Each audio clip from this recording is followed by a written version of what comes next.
Wangeela Maatiyos boqonnaa 7 baafadhaame. Maatiyos boqonnaa 7.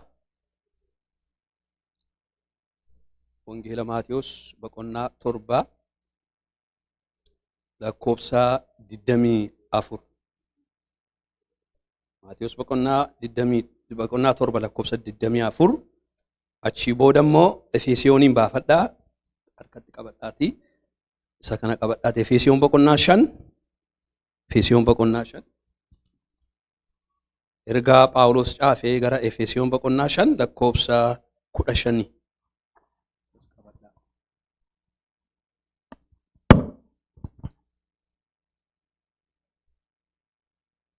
Abataniitu taanaan dubbifannaan wajjin. Akka jedha.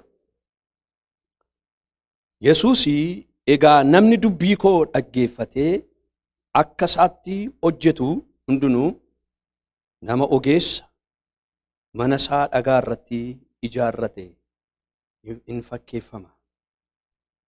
Bokkaan roobee, lolaan lole'ee, qilleensi qilleensaa'ee mana isaatti bu'e. Manichi garuu hundeen isaa dhagaarra dhaabame waan tureefi maal hin taaneedha? Hin jigne.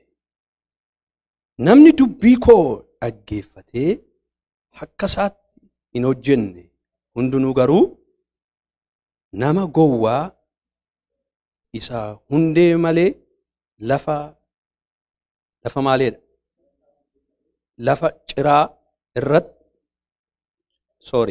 lafa cirracha irratti ijaarrate in fakkeeffama. Bokkaan roobe, lolaan lolee, qilleensi qilleensaa mana isaa hin bu'e. Manichi maal ta'eedha? Hin jige.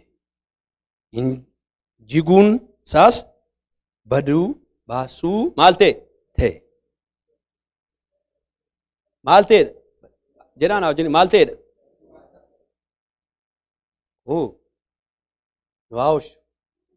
Naawush jedhame. Hin badee midhuwaa miti. Maal ta'eedha? Naawush jedha. Efesoon 5.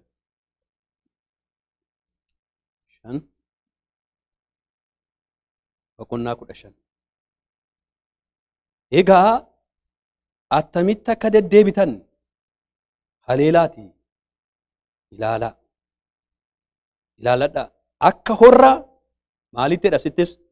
Ogeessotaatti malee akka horra ogeessota hin taanetti maal hin ta'inaa? Hin jiraatinaa. Guyyaan kuni guyyoota gadhee waan ta'aniif yeroo isiniif kennametu hin dabarsin itti maal taa'edha?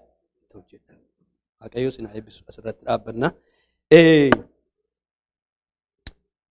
Yesuustu kana dubbate Maatiyos boqonnaa 7 irratti. Yesuustu fakkeenya fudhateetu namoota lama nama maaliif maaleedha?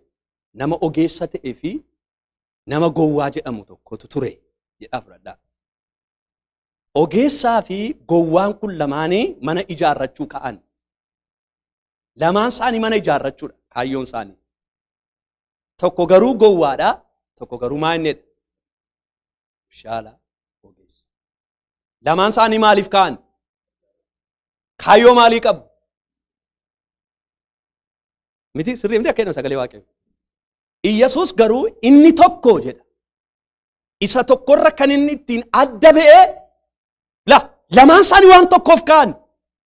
Inni tokko isa tokkorraa kan inni adda ba'ee fi dubbichi mana ijaarrachuu ka'an malee maalirratti mana ijaaruun akka isaaniif ta'u isa tokkoof galeera. Isa tokkoof garuu maal hin taane? Hin galleef. Inni tokko mana ijaarrachuu akka malee mana ijaarrachuudhaaf maal akka isa barbaachisu akkamitti mana akka ijaaramu mana ijaaruu kana keessatti immoo maal akka isa barbaachisu hin barre. Inni tokko garuu ituu mana hin ijaarin dura akkamitti mana hin ijaaramu maal godheera? Qorateera jechuudha. Ilaala. Yoon beeku ta'ellee nama gabiraarraa akkamitti mana ijaaruun akka isaaf ta'u wayim ollaarraa argeera, wayim firootarraa gaafateera, wayim hiriyyaarraa gaafateera. Garuu waan tokko beeka namichi kun waa malee Iyyasuus Kiristoos namicha kanaan aamichi inni ogeessatti hin jedhe. Isa tokkoon immoo namichichi inni tokko immoo kan gowwaa isa godhee dubbichi mana dhaga'u mana ijaarrachuu fi kaayyoo qaba, ajandaa qaba. Isa duwwaa moo miti. Mana ijaarrachuudhaaf immoo namoota gaafateera dhaqee. Hin gaafanne jechuudhaaf immoo gaafateera. Gaafateera.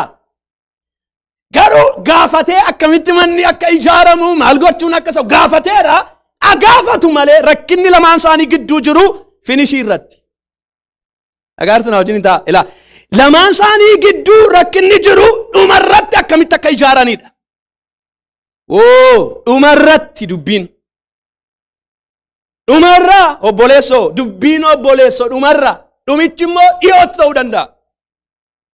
Dhumarratti manni kee maalirratti akka ijaaramee jiru gaaf tokko guyyaan tokko guyyaatti ilmi Waaqayyoo Yesuus gaafa dhufu manni kee narraa inni biyya lafaarratti jirtu ijaarratte maalirratti akka ijaarrattee jirtu Waaqayyo Waaqarraati guyyaan itti garaagar baasuun dhufa. Garuu warra maal taateet murteessuun Waaqayyo si murteessa miti maalirratti akka ijaarrattu arra. Biyya keenyaati dhagaa jira, dhagaa baay'ee jira beektu miti asillee badaa dhagaan hin mul'attu. Dhagaa hundumaa manni ijaarama. Ijaaramaan jedha. Ijaaramu taana hin ijaaramu naan jedha. Dhagaan boo beektu dhagaa daalatti kan jedhamu tokko immoo jira. Jarri kun lamaan maaliif akka ta'e hin beeku namni hundumaa gatiinsaas salphaa miti. Mi'aadha. Kun lamaan dhagaan kun lamaan. Dhagaa lama kana lamaan gatii isaanii dhagaadhaan maal kee haa ba'u? Maal kee haa ba'u? Lafa kee haa ba'u? Lamaan isaanii. Garuu dhagaan kun lamaan ishee immoo maal qabdi? Gatiin isaanii cimoodha. Iddoo tokko ba'anii dhagoota baay'ee keessaati yeroo dhaqanii gabaatti dhiyaatanii kan hamboodhaa fi kan daalatti kan jedhamu kun lamaan dhagaa adii isa jedhamu sun lamaanii gatiin isaa baay'ee cimaadha. Waay? Biyyoo keessaa ba'u. Dhagichatu mana ittiin naqanii yeroo ilaalan mana maal godha? Hin bareechas manas maal godha? Hin cimsas. Kanaaf dhagaa hundumaa namni dhaqee hin bitu. Gabaa dhaqxanii amma dhagaa margitan bittanii hin galtan. As qabdanii achi qabdaniitu ishiin kun bareedduudha mana konaa bareechitu. Yesuus Kiristoos dhagaa golee isa jiraataati. Jireenya keenya gaa akkas ilaalaa malaa iddoo kanatti Iyyasuus maal jedhee fakkeenya yeroo fudhatu. Egaa namni dubbii koo dhagee jedhe akka isaatti hojjetu hundumtu jedhe. Dhaga'uun waa miti jedhe Iyyasuus. Dhagee garuu akka maalitti akka isaatti hojjetu jedhe. Dubbii Waaqayyoo dhaga'uu fi dubbii Waaqayyoon hojjechuun garaagarummaa qaba. Miti ijoollee horii qabda waan sin gaafadha. Ijoolleetti waa himnam. Nunis keessa dabarre maatiin yeroo nutti yeroo ergaa nu ergan fakkeenya isinii kenna. Dhaqiitii abaluu biraatii maal tokkodha. Gingishaan afidii isin jedhanii isin erganii beekutaa. Isinii ergaa isinii ergame dhageessaniittu akka yaaddanitti. Ijoolleen karaa irra taphatti. Isinitti dhufee beeka waan akkasii. Mammaan kee fi abbaan keenya isaan nu ergan dhiisnee nuun tapha keenya maal goona? Hin taphan. Garuu dhageenya irraa. Maaliif akka nu ergan garuu maal hin taane? Hin beeknu nu keessaa badeera. Yaa obboleessoo akkamitti akka jiraachuun sii ta'u dhageessee biyya lafaa irratti yommuu ergamtu sagalee Waaqayyoo dhageessuu kee duwwaatu hin ta'in sagalee Waaqayyoo kan si keessaa fuudhan baay'ee jiru. Karaa kanarra xaba fakkeessanii mul'ata kee, ayyaana kee, dibata kee kan si kaa fuudhanii akkati irraanfattu ijoolleen tokko tokko gaafa deebitee dhuftu. Ani ergaan si erga eessa oolte gaafa jedhan maatiin. Ani oonan irraanfadhe. Kan akka hin taaneef har'a Waaqayyoositti dubbachaadha gaafa Iyyasuus dhufu. Kun akka irra hin taaneef mana kee dhagaa irratti ijaarrattu beeki maaloo saba Waaqayyoo. Mana kee maal irratti ijaarratteertate? Kiristoos isa dhagicha ta'e irratti manni kee ijaaramee jira taanaan sagalee Waaqayyoo akkasiin jedha. Ati nama maaliiti jedha? Nama ogeessaa siin jedha sagalee Waaqayyoo. Sagalee Waaqayyoo dhaga'uu duwwaatu hin ta'in dhagaanii mana isaanii jireenya isaanii akka isaatti kan bulchatan akka isaatti kan geggeeffatan Waaqayyo akkas siin jedha sagalee isaan ati nama ogeessa kana siin jedha. Ati nama ogeessa kana inni dubbii koo dhageessee akka dubbii kootti jiraattu akka dubbii kootti hojjettu akka dubbii kootti tarkaanfattu yaa nama kana na dhaga'eedha siin jedha Waaqayyo sagalee isaan ogeessa siin jedha. Garuu dubbii koo dhageessa hin lallabamta sitti faarfatama hin waaqeffatta hin tajaajilta garuu jedha Yesuus. Rakkinni qabda moottiin jedha. Rakkinni kee dhaga'uu miti. Rakkinni kee maal godhuudha? Gochuu dadhabuudha. Namni irra bara kana keen dhagaa. Rakkinni isaa garuu maal gochuu dadhabuudha. La liyyunnetiin jiru akka jedha. Akka isaatti kan hojjetu ogeessa mana isaa dhagaa irratti maal ta'edha? Ijaarrate hin fakkaata. Hin fakkaataa de bakka. Mana tokko dhagaa irratti waan ijaarame mana dhagaa irratti ijaarame yeroo argitan biyya Ameerikaa keetti yeroo baay'ee biyya keenyatti illee lolaa guguddaa badhaa hin arginu. Biyya kana keetti televezyiiniidhaan yeroo arginu lolaan tokko cabsee mana beezi yeroo mana bitan maal jedhama jalqaba kan ilaalamu beezmentii isaa maaliif beezmentichi cabaa miti tanam abbaa maal godha bishaanis maal ta'a keessa gala xuriin keessa gala koototatu keessa gala kanaaf maal godha beezmentiin isaa gaariidha moo bishaan hin galchu moo jedhaniitu isa duwwaadha moo nama waa isaa qoratu fiddanii ilaalchis ituun bitin dura mana isa keessa jiraattan mana bordhiistanii deemaa jirtaniif amma kana edda eeggattanii Yesuus akkasii jedha ganama kana mana bara baraan keessa jiraachuun siif ta'u jireenya keef akkas eeggachuu qabda. Eeggachuu qabda waan argite sitti galuun qabu sitti nima bokkaan yeroo roobu lolaa baay'ee fidee dhufa lolaa keessa wanti gadheen jira wanti gaariin jira dhagaan jira muki jira xuriin jira maqaan na'u inni kaan baay'ee jira fuudhee mana bareedaa kana maal godha hin balleessa. Yoo Yesuus irra mana kee in ijaarranne ta'e Waaqayyo akkasiin jedha Kiristoos irratti dhagaa jireenyaa isa ta'e Kiristoos irratti manni kee in ijaarranne ta'e bokkaan roobuun isaa nafuu siin jechaara. Lolli dhufuun isaa nafu. Rakkinni dhufuun isaa nafu. Gidiraan dhufuun isaa nafu. Liyyunnetiin siif warra gooftaan beennee gidduu jiru mana kee dhagicha irratti ijaarradhu. Lolaan akka waliin galleef. Malee bokkaan lolaan roobuun isaa hin hafu. Biyya lafaarra jirta. Rakkina firii kan itti taatu heevanii duwwaadha. Mootummaa Waaqayyoo keessatti rakkinni hin jiru. Biyya lafaarra amma jirtanitti maal qabdu jedhe? Rakkina qabdu jedhe. Rakkina kana keessatti mootee darbuudhaaf mana kee irratti dhagicha Yesuus irratti ijaaruu duwwaa. Ijaaruu duwwaa. Kanuma duwwaa si baasa. Ilaakkeedha ana jedhame. Bokkaan roobee, lolaanis lolee, qilleensis na dhibanaan baay'ee na xannachaa ture. Maal Waaqayyo kun hin jedhiyan? Amma waa'ee bokkaa namni wallaalee jira. Beektumti waa'ee bokkaa akka nuu galuufi bokkaa laalaa lolaa qilleensa dhe Yesuus. Kun hundumtuu hin dhufaa qilleensi jireenyaa hin dhufaa kan siraasu yaa saba Waaqayyoo. Jireenya kee Waaqayyo waa'ee mana kana haasa'aa miti Yesuus. Yesuus Kiristoos mana isheen nama keetenye waaqef waa'ee koof waa'ee keessan haasa'aa Yesuus Kiristoos. Isin mana qulqullummaa Waaqayyooti jedha Phaawulos. Mana qulqullummaa kana kan raasan, mana qulqullummaa kana kan xureessan, cubbuun baay'ee dhufuu danda'u, yakki baay'ee dhufuu danda'u, Waaqayyo irraa kan si fageessan, bokkaa kan fakkaatanii, akka bokkaa kan rooban hin roobu sirratti. Lolaanis itti lola'uu danda'a. Qilleensi hamaan inni bubbee sana kaase jireenya kee irra raasuu danda'a. Ati garuu yaa obboleessoo, yaa saba Waaqayyoo, mana kee jireenya kee dhagicha irratti yoo ijaarratte waan barbaade siraasuuf iyyuu sin kuffisu. Sin kuffisu. Maal taateettan? Mana kee maal irratti gooteetta? Dhagicha irratti ijaarratte. Nan gooftaa Yesuus sitti hin bu'u hin jenne. Dhaggeeffadhaa gagaaritti dogoggora nuyi yeroo baay'ee dogoggoru kiristaanonni. Waldaas yeroo dhaqamu yeroo baay'ee rakkinni hin jiru hin jenne. Yesuus rakkinni hin jiru kan jedhu wangeela irra jira taanaan natti maana dogoggoraa dhiifaman jira. Biyya lafaarra jiraanneenna rakkina qabna lola qabna waan baay'eedhaan qilleensi kun nutti dubbachaa oola yeroo hundumaa. Garuu dhagaa jireenya keenya isa ta'e Kiristoos irratti yoo ijaaramne sagaleen Waaqayyoo ogeessa nuun jedhan. Okay. Phaawulos ishee kana sitti naa qabadhaati laakka jedhaan.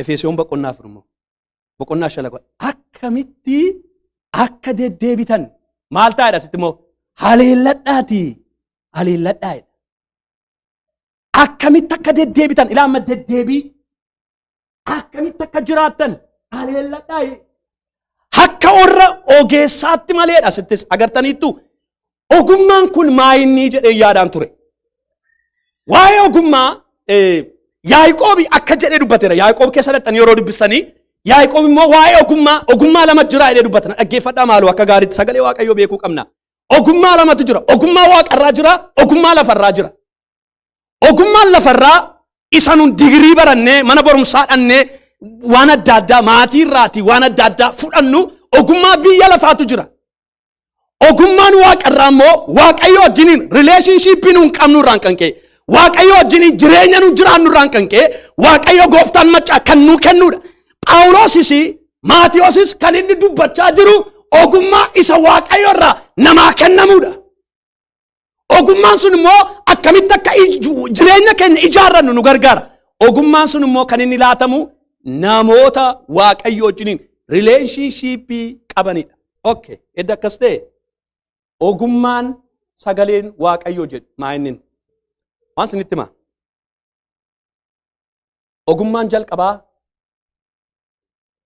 ogummaan jalqabaa naa wajjin jedha ogummaan jalqabaa okay Waaqayyooni maal ta'udha sodaachuudha maal jechaa jira iddoo kanatti namni jireenya jiraatu keessatti ogummaa isa jalqabaa isa ta'e Waaqayyo isa Yaaqoob dubbatu ogummaa waaqarraaf ogummaa lafarraa yeroo Waaqayyo wajjiniin jiraannutti mana keenya dhagaa irratti ijaarrannutti Waaqayyo kan inni nuuf kennu ogummaa maalii nu kenna ogummaa waaqarraa ogummaan waaqarraan kun inni jalqabaa kiristiyaanni kan inni fudhatu jiraannaan ogummaa Waaqayyoon sodaatudha mee fakkeenya boqonnaa 9 qabaafadhaa mee fakkeenya boqonnaa 9 fakkeenya boqonnaa 9 baafadhaa fakkeenya boqonnaa 9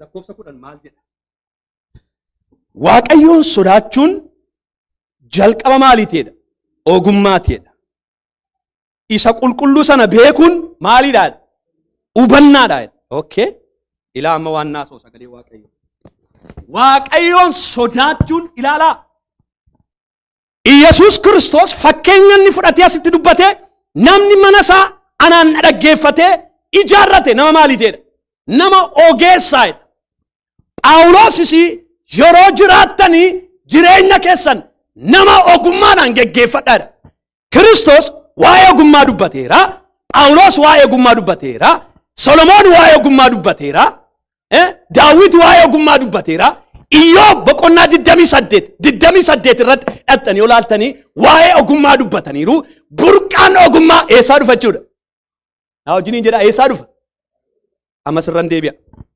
Iyesuus waa'ee ogummaa dubbateera Phaawulos waa'ee ogummaa dubbateera Phexros baay'ee jira sagalee Waaqayyoo kee Daawit dubbateera Solomoon dubbateera Iyyoob dubbateera namoonni nuun beennu namoota guguddaa jedhaman kana duwwaan siniimi macaafa qulqulluu keessa waa'ee ogummaa lafanni ittiin caafamne hin jiru obboloota koo sagalee Waaqayyoo ogummaa inni jechaa jiru burqaan ogummaa Iyesuus dubbate sun ogummaa argachuudhaaf mana kee ijaarrachuudhaaf jalqaba maal ta'uu qabda Waaqayyoon sodaachuu qabda Waaqayyoon sodaachuu qabda ogummaa jechuun akka dubbii sagalee Waaqayyootti jireenya nun Waaqayyoon sodaannee mana keenya kana mana kee okosa kana laphee koo kana dhagicha irratti ijaarradhu jechuudha ana jedhamiti sagalee Waaqayyoo jedha kunoo sinii keera waan gabraa hin jiru difishiniin gabraa Waaqayyoon sodaachuun jedha jalqaba maaliitiidha ogummaatiidha finish Yaaqoob kan inni dubbatu kana Waaqayyoon sodaattee jiraattee nan kennaa Waaqayyoo sii kenna Waaqayyoon sodaachuudha ogummaatti mana kee ijaarrattu sii kenna Waaqayyo akkamitti akka jiraattu akkamitti akka deddeebitu akkamitti akka waan hundumaa gootu Waaqayyoo sii kenna ishi Yesuus maal jedhe asirratti ilaa Ee kanatti deebi'een fixuu barbaada har'a akka jedhe boqonnaa 7 lakkoofsa 20 ja'a akka jedhe. Namni dubbii koo dhaggeeffatee akka isaatti hin hojjenne hundinuu nama maaliitiidha? Nama gowwaadha. Hafuura gowwummaa Waaqayyo sinirratti cabsu. Sinirraa cabsu gowwaa jedhamu jecha harrabsoo namni gowwaa. Namichi kun gowwaadha. Nama waan beekne jechuudha. Namatti dubbatamee dhagee hin galleefidha namichi kun jedhama. Nama gowwaa jechuun obboloota. Nama nagaa itti dubbatamaa, itti lallabamaa garuu achuma jiru jechuudha.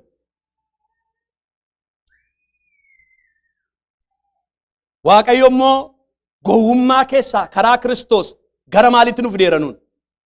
Akka jedhu Phaawulos Waaqayyo warra beektootaaf jajjaboota leeyyaasisuu fedhee jedha. Warra maali jedha? Warra dhadhaboota, warra ogummaa hin qabne maal godheedha? Filateedha. Obboloota koo Iyyesuus biyya lafaa keessaa si waamee wallaalummaa keetti akka sin haftan miti. Wallaalummaa keenya maalitti jijjiiruudhaaf? Gara ogummaatti jijjiiruudhaaf nu waame. Waldaan kiristiyaanaa lafa namoonni gowwoon walitti qabaman miti. Sinitti ni maarra. Waldaan kiristiyaanaa lafa namoonni waan beekne walitti qabaman miti. Waldaan kiristiyaanaa lafa ogummaa warri ogummaa Kiristoosiin guutan walitti qabamanidha. Ameen jedha. Dhugaadha kun. Akka biyyi lafaa osoo miti waldaan kiristiyaanaa. Biyyi lafaa waan baay'ee sinitti nima obboloota koo nuuni jedha Phaawulos. Maaliidhaan urgooftuu Yesuus Kiristoos akka taanuuf Waaqayyo karaa ilma isaa Yesuus Kiristoos nu filate namoota jedhamuudhaaf. Yaa saba Waaqayyo ati Waaqayyoon nama filamtee mana kana keessa Waaqayyo ogummaa sii kennee ogummaan guutee as jirtuudhaati. Ati nama salphaa miti. Ogummaan nama guutteedhaati. Hojii keenya immoo argatte miti. Kiristoosiin amanuu keetiin wallaalummaa keessaa gara ogummaatti dhufteetta. Ameen jedha. Dhuftee garuu achitti akkatti haftuun miti Waaqayyo akkatti guddattuudha. Ni galaara. Achumaatii akkatti ettuun miti Waaqayyo jireenya guddinaa akka agarsiistuudhaaf. Sagalee Waaqayyoo sitti dubbatamaa jireenyi kee geeddaramuu qaba. Sagalee Waaqayyoo sitti dubbatamaa deemsi kee geeddaramuu qaba. Sagalee Waaqayyoo sitti dubbatamaa akka kaleeyaatti haasa'uu hin qabdu. Geeddaramuu qabna jechuudha nuun. Ogummaan jechuun kana Waaqayyoon sodaachuu keessaa dhufaa. Waaqayyootu namaaf kennaa. Jireenya arganne ogummaa arganne keetti jireenya keenya geggeeffannaa. Jireenya keenya immoo yeroo geggeeffannu jireenyi keenya immoo akka Waaqayyoo jedhetti mana keenya maal taana bushanna. Kanaaf yoo nama gowwaa taatanii namni gowwaa hin dhagaa itti dubbatama achuma jira. Bineensa akkasii jira miti? Namti bineensa akkasii. Akkasuma jechuudha. Namni gowwaa akkas ta'a. Namni Waaqayyoon dhaggeeffatee jiraatu garuu jireenya isaa maal ta'a? Sirriitti karaa qajeelummaarra geggeeffata. Yesuus akka jedhe iddoo kanatti. Namni gowwaa dubbii koo dhagee nama hin gooneedha. Akka nama hin hojjenne, nama hin jiraanne. Gowwaadhaaf abshaala kan sin godhu. Dubartoota nama 10 dhagee. Torban darbee haasaa turan. Nama 10. Misirrichi dhufaa nama 10tu dhagee. Boloota. Nama 10tu dhagee taa'ee akkuma nu dhagaa jirru kanatti. Misirroon tokko dhufee sin fudhataa. Garuu guyyaa dhufu isinitti hin dubbanne. Kanaaf isinii hojiin keessan ittiin jedhame. Eennan qophooftanii bareeddanii miidhaddanii uffata keessan uffattanii meekaappii keessan dibattanii eeguu duwwaadha. Hojiin keessan jedhame. Nama meeqaan jedhame? 10. 10 isaanii dibatanii eegaa jiru. Hin dibannee miti. Qophaanii uffatanii eegaa jiru. Garaagarummaan garuu maalirratti? Obsaan eeguurratti. Ibsaa duwwaa miti. Obsi sin barbaachisa. 10 shanedha sagalee Waaqayyoo. Gowwoota ittiin. Iyyesuus guyyaa dhufu nutti meera. Ituu nutti meera ta'eeti namni mana jireenya isaan ma jennu kana hundumaa namni yaadu. Waggaa 30tti dhufa yoo jedhame waggaa 30 jiraanna waan ta'eef maal taana silaa? Amma waggaa 30 goonee waggaa 30 irratti 29 irratti jireenya keenya qulqulleeffadhu inni eegganna ture. Hin jiru waan akkasii. Hin jiru waan akkasii. Sitti himne Yesuus guyyaa dhufu. Ituuti raftuu sitti dhufuu danda'a. Iti Yesuus sitti dhufeennaan immoo gowwaadha moo abshaalan. Kana murtii nan keeti. Isa kam siin jedha Yesuus. Isa kam naan jedha Yesuus. Gaafa dhihee dhufu. Shaniin gowwoota kanaa. Hin dhufadhanii itti mameennaan isaan jedhanii rafan. Kan na gaddisiisu mee namni irri bara bee akkamitti shaamaa isa qabsiisatee rafa. Maal kun? Gowwoota. Gowwaa kan isaan godhe kana. Gaafa kaanii maal isaanii jalaa dhume? Mee taa'aa ilaala. Maaliif jalaa dhumettanii yaaddanii beektu? Maal namni gaasiinsa kan jalaa dhumu yoo maal godheedha? Qabsiisanii rafu obbolootaa biyya keenya. Dhaamsatanii maal ta'u? Rafu. Warri biltoonni sun garuu maal godhan? Amma namichichi dhufutti dhaamsatanii jireenya zannaxanii saddananii gaafa rafanii warri kun gaafa kaanii hirriba keessaa ibsaan jalaa dhumtee bata warri qophaa'anii ta'a jiru. Maqaa Yesuusiin hafuurri kun sin tagan. Gaafa isaan dhufanii niphatan ibsaan lafa kiribiitii kaa'atan beeku lafa ibsaan isaanii jiru beeku. Nagaartu lafa kiribiitii kaa'atan beeku lafa ibsaa isaanii. Hin dhufee alaatii faarfannaan faarfatama. Dhufeera. Misirrichi dubartoonni irra sun hin dhufee. Ani yeroo yaadu iddoo sana yaadu keettiin caafamne taanaan. Hin dhufee. Isheen gowwaan isheen abshaalli sun kiribiitii ishee qabsiisattee ibsaa ishee fudhattee ibsaa ishee mastaawutii isheetti qabattee uffata ishee jijjiirrattee cadhetti gaafa ishee bareeddee ilaamee waan sinitti dhumu namichi kun guyyaa dhufe moo halkan dhufettanii yaaddu ammas. Yoom dhufettanii yaaddu? Maaliif akka ta'e beektu? Ibsaa irraatti ammas ishee kana hubadhaa. Ituu guyyaadha ta'e hin argamu. Ibsaan hin barbaachisu. Kanaaf jarri orri shanan gowwoonni suni gaafa isaanii itti naanaq maaliif itti siin haqa? Ol duukaa dhageenya yoo. Har'a yerootu qabdu hin guutanne taanaan gaafa sana itti naanaqiin hin jiru. Paaster maaloo na oshi abadu na oshi. Hin jiru. Har'a gowwaan ta'in obboleessoo dammaqi obboleettii koo saba Waaqayyo dammaqii guuttadhu. Dammaqii guuttadhu gaazii kee Kiristoos hin adda baasin dhufa. Ameen jedhame. Hin dhufa jedhame. Yaa hin dhufa garaagar baasuuf cap Yesuus gaafa inni deebi'ee dhufu. Akka warra kana sagalee Waaqayyo. Ani yeroo macaafa qulqulluu kee sodaadhu jiraadhee gowwaaf abshaala yeroo jedhamu baay'ee sodaadha yeroo inni dubbifatu. Nama lamatu jira jechuudha waldaa keessa. Hammantumaa keenya keeyaati gowwaan eenyu akka ta'eef abshaali yooma ta'e yoom garaagar ba'a beektu? Yoom? Gaafa Yesuus dhufu. Maa jedhe Yesuus? Maaliif maaloo wajjin guddatanii maaliin ta'inaa jedhe? Waan tokko buqqisuu yaadinaa jedhe. Guyyaan jiraa jedhe. Qamadii gaariidhaaf qamadii gaarii kan hin taane gaafa guyyaan garaagar ba'u dhufu. Hin dhufa guyyaan. Kan guyyaan garaagar itti baanu. Yoom du'aan amma deemne wayim Yesuus dhufe. Kan na dhibu kan inni sodaadhu isinitti himu. Ilaa akka jedha. Maatiyos boqonnaa 7:21 dubbifadhame achumatti ilaa kana jedha. Kanaan fixa. Akka jedha baay'een sodaadha isiniif ilaa akka jedha. Yesuus jedha. Jaalala abbaa koo isa waaqarraa nama hojjetu maal taa'edha? Mootummaa Waaqayyootti gala malee namni yaa gooftaa naan jedhu duwwaatu maal ta'a miti itti gala miti jedhe. Eloo naa wajjin hin jirtu? Yesuus akkasiniin jechaa jiru wangeelli anaaf isiniin gooftaa jechuun mootummaa Waaqayyootti sin gashu. Fedha abbaa koo kan raawwatu malee nama jireenya isaa ogummaadhaan geggeeffatutu mootummaa bara baraatti galaadhe Yesuus. Akka jedha. Guyyaa isa dhumaa sanatti namoonni baay'een yaa gooftaa nuun maqaa keetiin raajii dubbanne. Raajii dubbachuun mootummaa Waaqayyootti sin gashu. Gaarentii mootummaa Waaqayyootti galuu miti paasterii ta'uun qorra. No. Faarfataa ta'uun no. Kaasetii baafachuun no miti. Harkaan sagalee Waaqayyootti miti.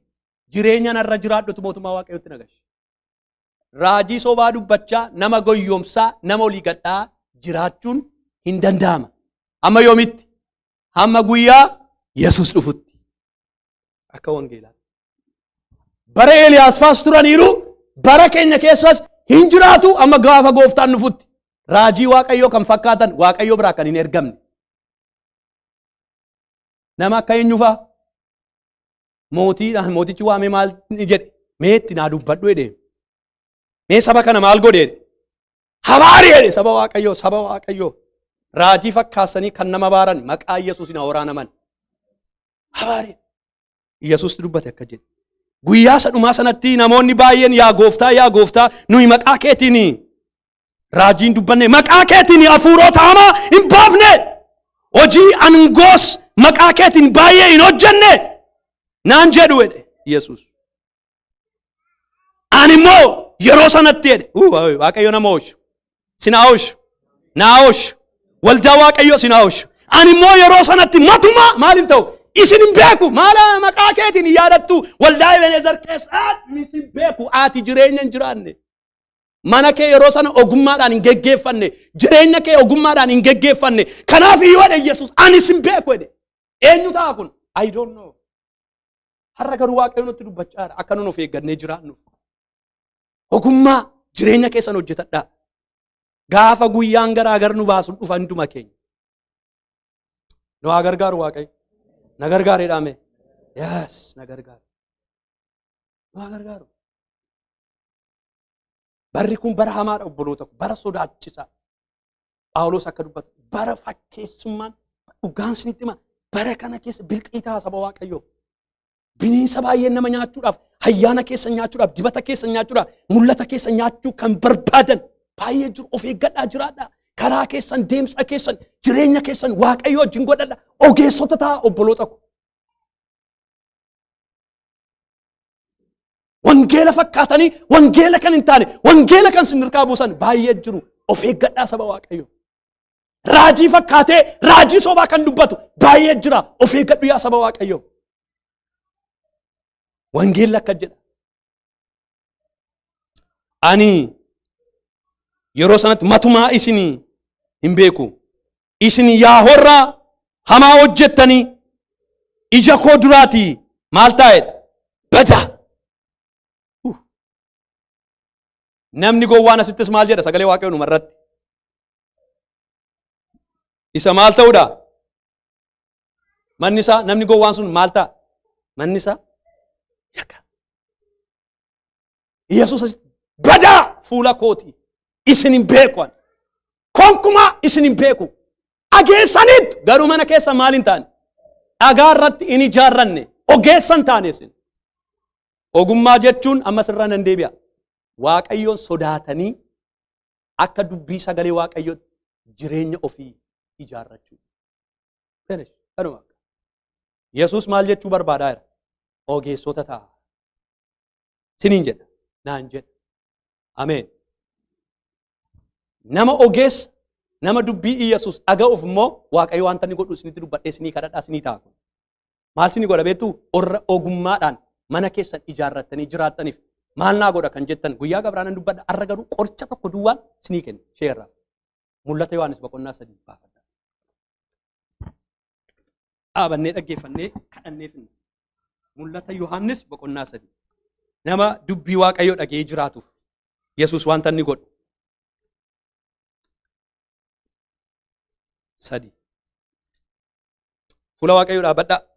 Dhiifamaan isin gaafadha. Isin kadhadha. Faarfannaa ishee silaa nama qopheessaa maaloo Waaqayyoon kadhanna. Akka jedha Yesuus boqonnaa 3 lakkoofsa 7.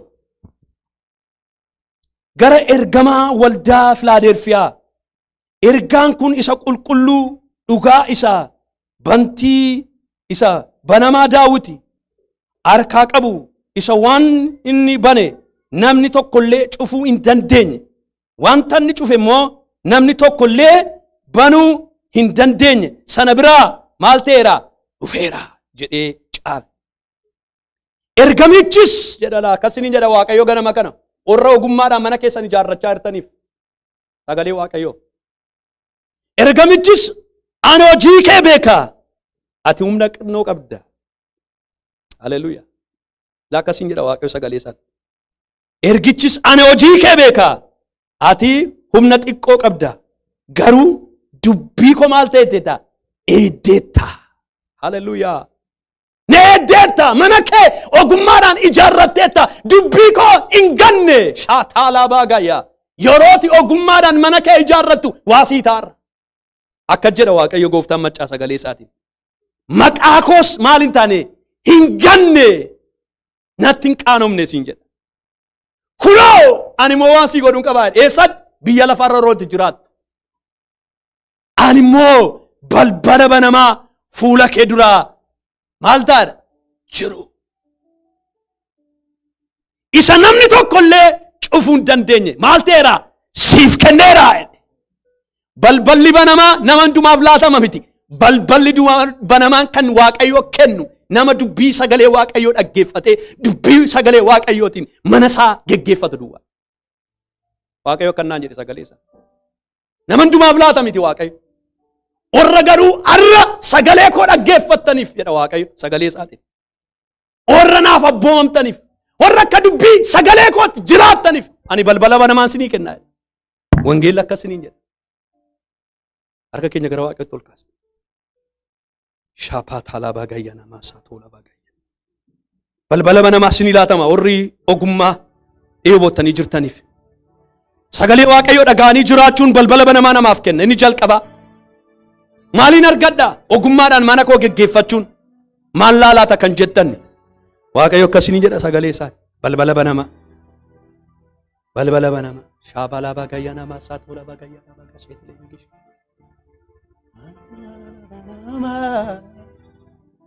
Kan eenyu hin jumne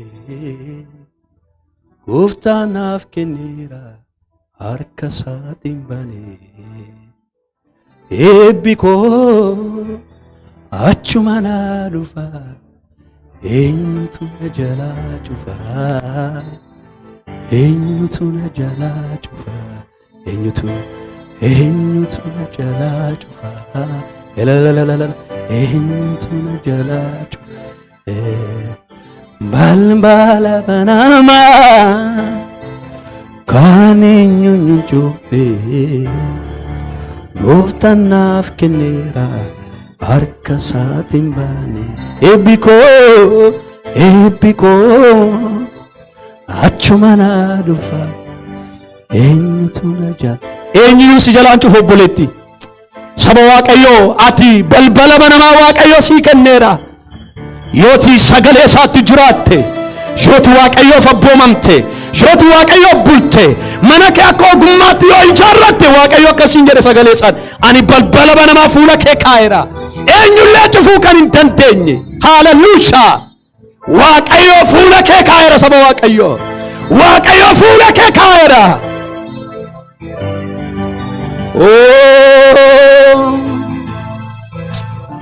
Yesuus sabni kuni maqaa Yesuusin ganama kana balbala banamaa naa kennamuuf. Maqaa Yesuus Kiristoosiin sagalee kee dhaga'uu mana isaa akka nama ogummaatti ijaarrachuu isaarraan kan ka'e nan jedhe maqaa gooftaa Yesuusin balballi banamaan saba keef kan laatame haa ta'u. Maqaa gooftaa Yesuusin balbala banamaa namni tokkollee cufuu hin dandeenye. Ani siif nan kenna kan jette ati Waaqayyoodha. Sobuudhaaf ati nama miti. Ganama kana maqaa gooftaa Yesuusin balballi jireenyaa, balballi eebbaa, balballi guddinaa, balballi ulfinaa saba kanarratti maqaa Yesuusin banamu. Yaay shaapatoola baagayyaa. Balbala banamaa bani saba kana duratti. Nan bana jetteetta. Ati Waaqayyoon sobdu. Ati dhugumaan Waaqayyoodha. Amma ganama kana balballi saba kana duraa cufamee jiru sagalee kee dhaga'uu isaarraan kan ka'e maqaa Yesuusin saba kanaaf banamu. Saabanamu maqaa Yesuusin. Maqaa Yesuusin banamu. Bani Yesuus.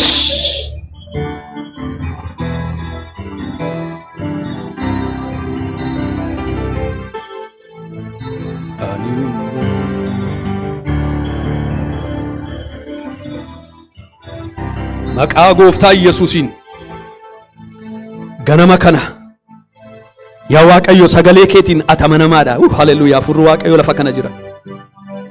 Yaa Waaqayyo fayyina addaa saba kanaaf haa ta'u. Sabni kun maqaa Yesuusiin haa fayyu ganama kana. Sagaleen kee in fayyisa.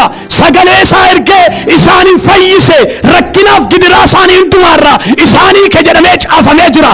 Amma ganama sagaleen dubbatame kun, sagaleen jireenyaa kun maqaa Gooftaan saba kanaaf fayyina haa ta'u. Saba kanaa dammaqsu, ogummaatti saba kanaa buutu, sitti saba kanaa buutu.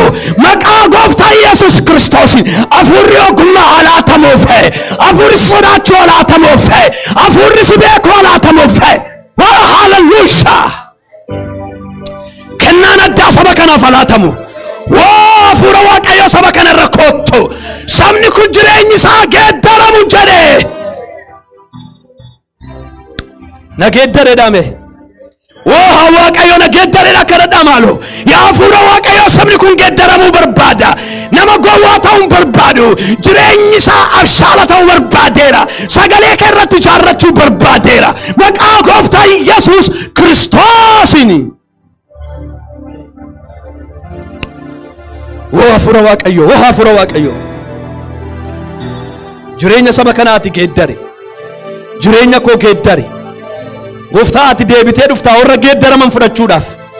Warra akka warra gowwaatti tun ta'in akka warra abshaalaatti mana isaanii ijaarratan jireenya isaanii eeggatan fudhattuu dhuftaa. Maqaa Yesuusiin wanti haaraa nuuf haa ta'u.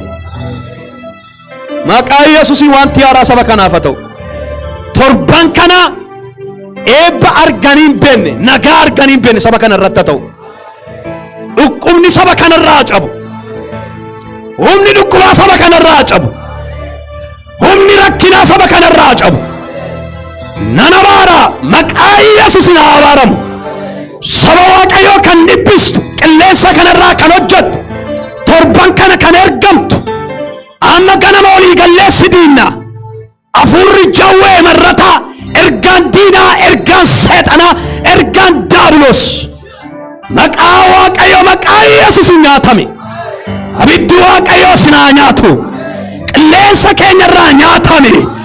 Lafa keenyarraa nyaatame. Naannoo nuun jiraannurraa nyaatame. Waraanami maqaa Yesuusiin. Balbala Waaqayyoo nu bane cufuudhaaf, eebba keenya qabuudhaaf halkaniif guyyaa ergamtee kan deemtu har'a ganama abidda Waaqayyoo sitti waamna. Maqaa Gooftaa Yesuusiin nyaatame. Nyaatame.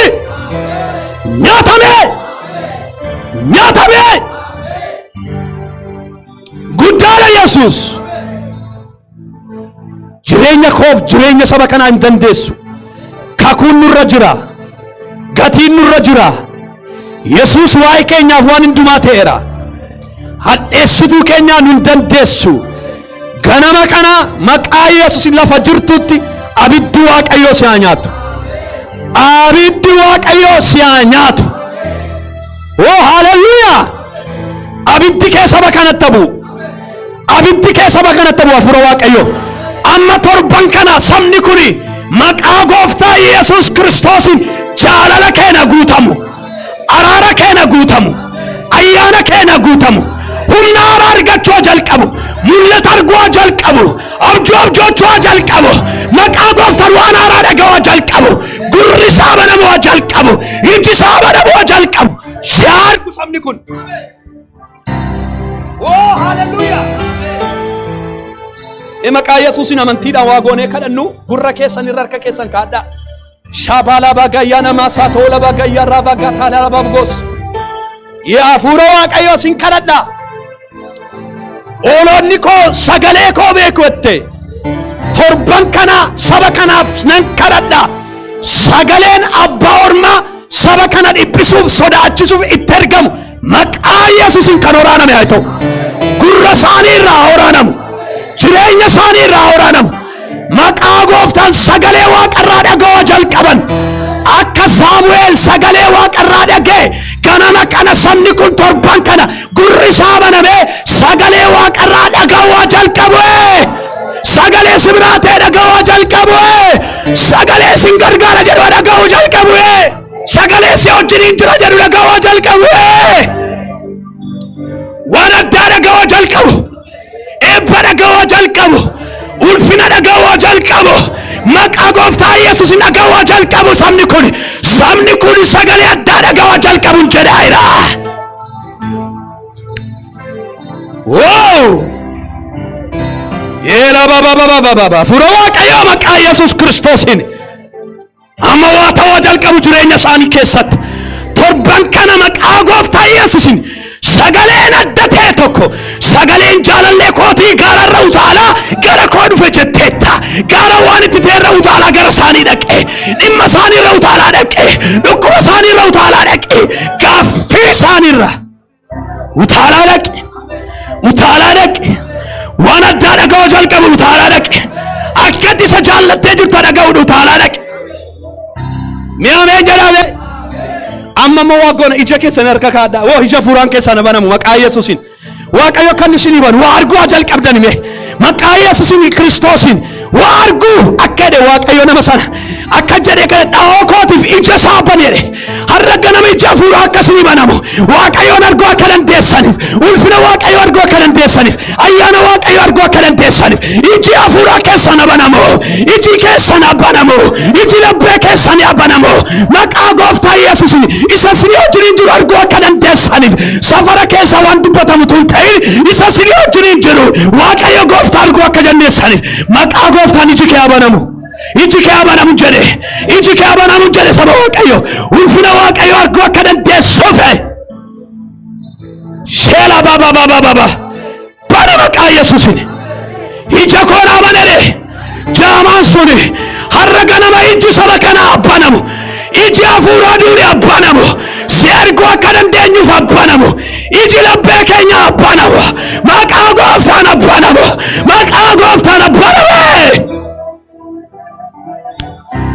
Abanamu mi'aabanamu jedhame maqaa gooftaan abanamu. Yesus haleluuyaa. Amma moo akkasii kadhadha afaan keessan gaarummaa Waaqayyoo dubbachuu akka inni jalqabu hafuurri Waaqayyoo haasaa keessan akka inni geeddaru ayyaana Waaqayyoon akka guutamtani akka jedhe Waaqayyo Ermiyaasiin arraba keetti abidda koon buusaa jedhe. Arrabi Waaqayyo arraba keetti bu'uun jedhe. Abiddi Waaqayyo arraba keetti bu'uun jedhe. Haasaa kenni geeddaru bu'uun jedhe. Maqaa gooftaan sitti bu'u. Abiddi Waaqayyo sitti bu'u ganama kana saba Waaqayyo. Abiddi Waaqayyo. Ela bakata lambagaya. Abiddi Waaqayyo. Inni kompileeksii keessaa nama baasee galataan nama guutu. Galata nama dubbachiisu. Ituu bishaan hin jirin lafni kuni bishaaniin hin guutaa jedhee raajii dubbatu sagaleen akkasii maqaa Yesuusiin arraba keessan irraa dubbatamu keessa na guutu. Haleluuyaa. Wanti Waaqayyoo biraate wanti ulfina qabu torban kana isiniif haa ta'u lafa hojjettanitti isiniif haa ta'u balballi hojii isa durii caalaa isin irratti banamu. Nan jedhe sagalee Waaqayyo irra dhaabadhee maqaa Yesuusiin kan yaaddaniif kan beektan caalaa orramantani harka keessan ol kaasaa fudhadha. Maqaa Yesuusiin balballi guddinaa eebbaa balballi badhaadhummaa maqaa Yesuusiin isin irratti banamu. Orras jirtan orri mana jirtan harka keessan diriirsaa fudhadhaa isin eebbisa. Maqaa Yesuusiin kan namni qabuu hin dandeenye harki keessan kuni maqaa gooftaa hojiidhaaf kan eebbifame haa ta'u. Hojii harka keetii nan eebbisa jetteetta. Amma ganama kana maqaa gooftaa Yesuusiin hojii harka isaanii eebbise. Gombisaa saba kanaa eebbisi. Hirruun mana isaanii hin jiraatin. Boo'ichi mana isaanii hin jiraatin. Gaddisa mana isaanii hin jiraatin. Galataaf ulfinni mana isaanii haa jiraatu. Haleluuyaa. Naataa hidhame. Ameen. Nama manuuf wanti hundumtuu hin danda'ama. Hin ta'a. Waaqayyo waan haaraa isinii godha. Waaqayyo inni dubbate akkuma dubbate Saaraa maal ta'e hin yaadate. Waaqayyo sitti dubbateennaan si yaadata. Akkan jedhe Waaqayyo sitti dubbateennaan si yaadata. Arrammoo dubbateera nu yaadata. Ameen nu yaadata. Jireenyi keenya hin geeddarama. Hallelujah hin geeddarama. Foolii jireenyaa godhachuu jalqabna. Foolii jireenyaa godhachuu jalqabnan jedheka. Maqaa Yesuusin hin yaadatamnan jedheka.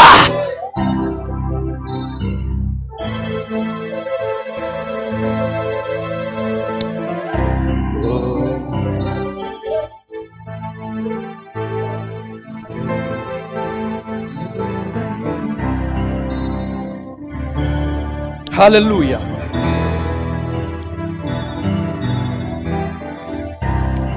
Hallelujah. Oh, hafuura Waaqayyoo.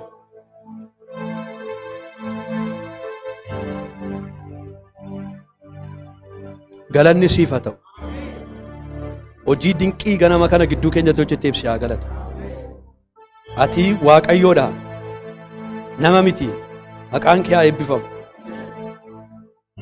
Amma torban kana deebinee dhufnee ol arginutti. Yaa Waaqayyo asii kaanee gara mana keenyatti yeroo gallutti. Ati duwwaan nu wajjin hin ta'e.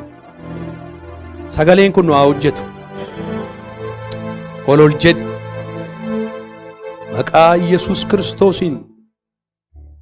Ameen.